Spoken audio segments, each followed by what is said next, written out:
Hello again. So FTP, testing of FTP, how often should you do it? How important is it? Well, that's a subject of lots and lots of debate. My sort of feeling is that it's better to have a fairly conservative estimate of FTP because it minimises the risk of overtraining. So if you're training within yourself, you can be consistent, you're not likely to have off days, you're not likely to exhaust yourself, and you can build that fitness in steps over time, and that's the most effective way to train. This video might seem a bit negative because I don't actually like changing FTP very often because so many of the metrics that we use are tied to FTP. If you're using Training Peaks or Strava or any of the other training calendar tools, the training stress score, the sort of volume of each training session, is dependent on your FTP. Then if FTP goes up, then TSS goes down. So it's worth making a conscious decision when you're going to test your FTP and how you're going to deal with the changes that it causes. However, having a good FTP test can be quite motivating. You're seeing your fitness move. So the times that it's worth testing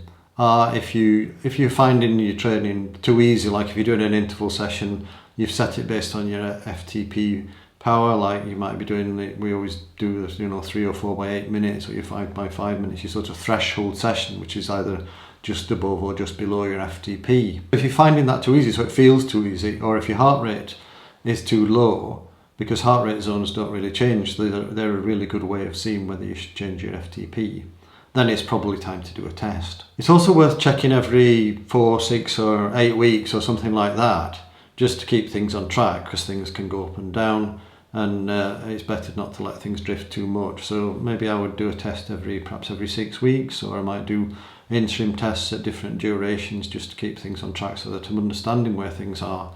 If you move into a new phase of training, it's worth doing a test because you're probably going to change the high intensity, the interval sessions that you're doing. And you can't rely on the historical data from the previous block of interval training that you've been doing, because the sessions are different and people behave differently, particularly once you get above the FTP. People recover faster, some people are better at doing explosive efforts, some people are better at doing sustained efforts. So if you do a few tests when you change the training phase, then you can see how effective the previous training block's been, and then you've also got a day to move forward into the next training block. And if you're using 6 to 8 week blocks as well, then that gives you a sort of fixed, regular routine of testing. If you've had a planned break, like an end of season break or a mid-season break, it's worth doing a test a few weeks after you've got back, so you've actually got back into your routine, because the values immediately after the break can be a bit misleading, so it's better to sort of be back in some sort of routine before you start doing a test. You don't have to do it after a couple of weeks, say you've been on holiday for a couple of weeks, you don't really need to do a new test, you can probably just pick things up straight away. If you've had a long period of time off, or if you've been ill, like COVID's an obvious one, if you've had COVID and had to have time off the bike to recover from that, and recovery from COVID can be quite variable as well, and you can easily set yourself back, so it's better to just drop your FTP a little bit, so drop it maybe 30 or 40 watts, or depending on what level it is, and you've got some understanding of your body, and then at least you're being conservative. You won't really lose fitness because you're just building back consistency and endurance.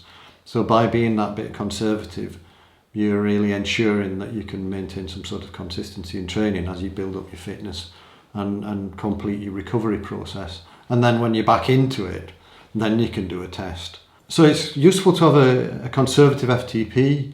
You need to be very careful when you test and understand the consequences to the overall metrics that you might be using for your training.